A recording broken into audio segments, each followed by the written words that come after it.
Good morning children. आज हम पढ़ेंगे ए की मात्रा। देखो आपको दिखाई दे रहा है यहाँ पे ए की मात्रा, ये देखो यू कैन सी। ये क्या लिखा हुआ है चिल्ड्रन? ए से एडी, ए, और ये है इसकी मात्रा।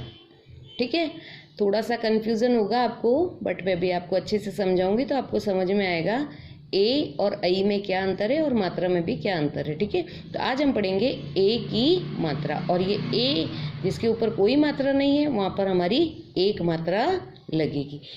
देखिए आप आ जाइए अब। Yes, ready?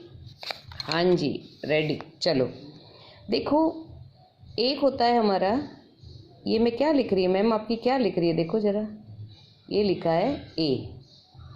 सबसे पहले तो आप स्लीपिंग लाइन बनाओगे इसकी, ठीक है ना? स्पर्श रेखा, इसको क्या बोलते हैं? स्पर्श रेखा। एक ऐसे और यहाँ आधे तक आकर के फिर इसको लाइन को टेढ़ी कर दोगे और यहाँ से इसको मिलाओगे। ये बन गया आपका ए से एडी। ठीक है, अब देखो इसकी मात्रा, अब आप बोलोगे मैम ये ए है, लेकिन यहाँ अब इसकी मात्रा ऐसे बनेगी, स्पर्श रेखा और जो भी हम वर्ण लिखते हैं, सपोज हमने वर्ण लिखा च, ठीक है।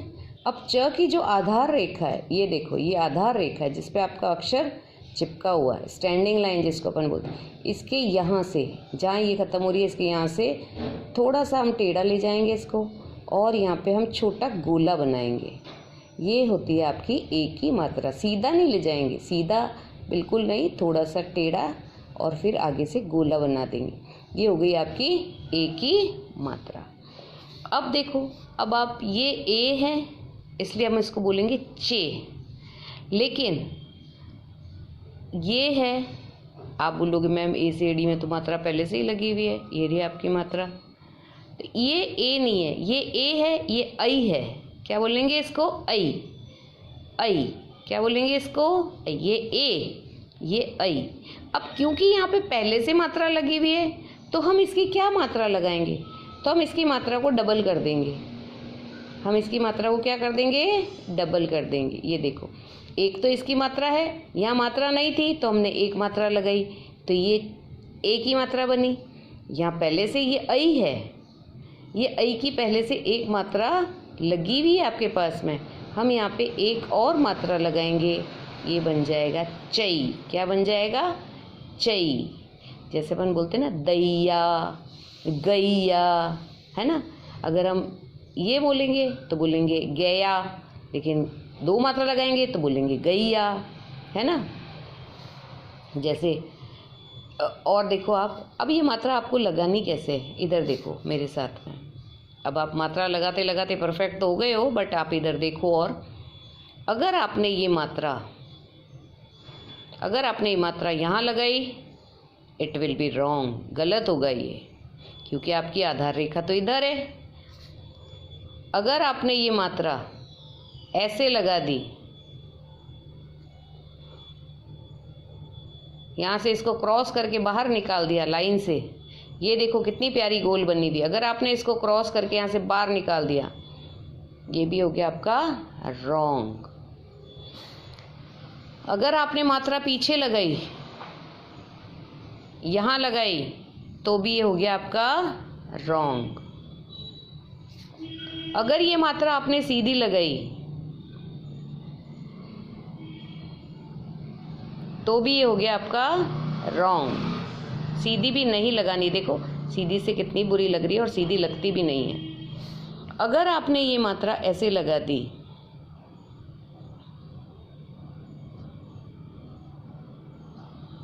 तो भी ये मात्रा हो गई आपकी। आपने बहुत ज़्यादा इसकी स्पर्श रेखा के बिल्कुल ही पास में अगर आप लेके आ जाओगे तो भी ये मात्रा हो गई रॉन्ग। अगर आपने इस मात्रा को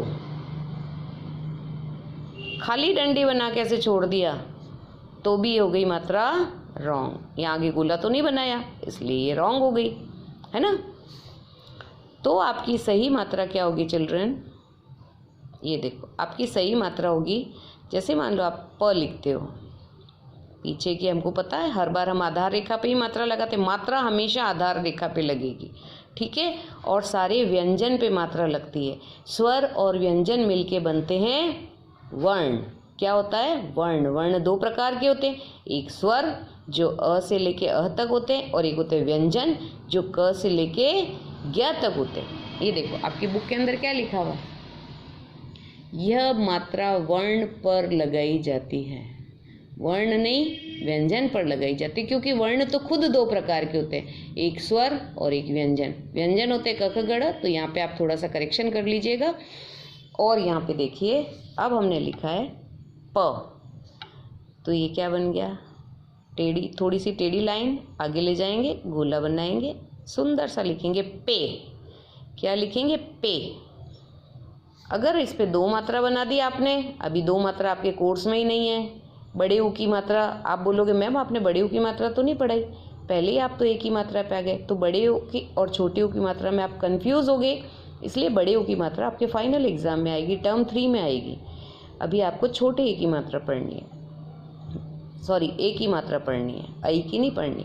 और देखो अगर आपने यहाँ पे दो मात्रा लगा दी, दो मात्रा हालांकि अभी कोर्स में नहीं है आपके, अगर आपने यहाँ पे दो मात्रा लगा दी तो क्या बन गया, ये पे, ये पई, पैसा अपन बोलते हैं ना, पैसा, पैदल, तो आई निकलता है इसके अंदर, ये इसमें पे।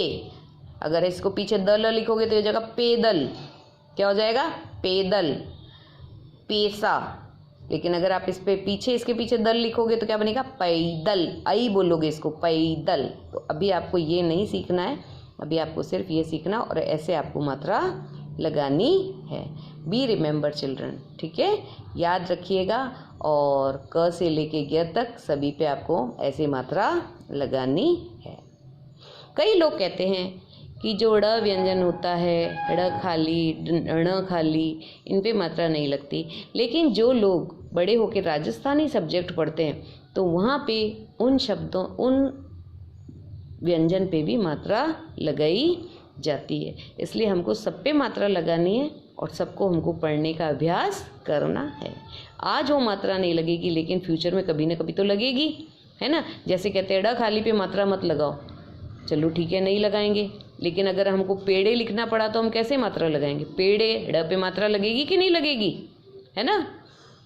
इसलिए ध्यान रखना और मात्रा बहुत सुंदर लगाना, अच्छी लगाना, छोटी मात्रा बिल्कुल मत लगाना। ऐसे जैसे मैं आपको बताती हूँ, देखो ऐसे कोई बच्चा मात्रा नहीं लगाएगा, जैसे फ से फल लिखा आपने, ठीक है, इतनी सी मात्रा कोई नहीं लगाएगा ऐसे। ये क्या है आपका फ, तो इतना बड़ा पूरी लाइन को ऊपर से लेके नीचे तक देखो टच करके फ लिखा और मात्रा आपने इतनी सी लगाई। कम से कम इस आधी तक आपकी मात्रा जानी चाहिए, ऐसे लगानी। आप अभ्यास करोगे मेरे साथ तो आपको आ जाएगा, ठीक है, ऐसे लगाना है आपको, ध्यान रखिएगा। ओके, तो this will be your chapter children today.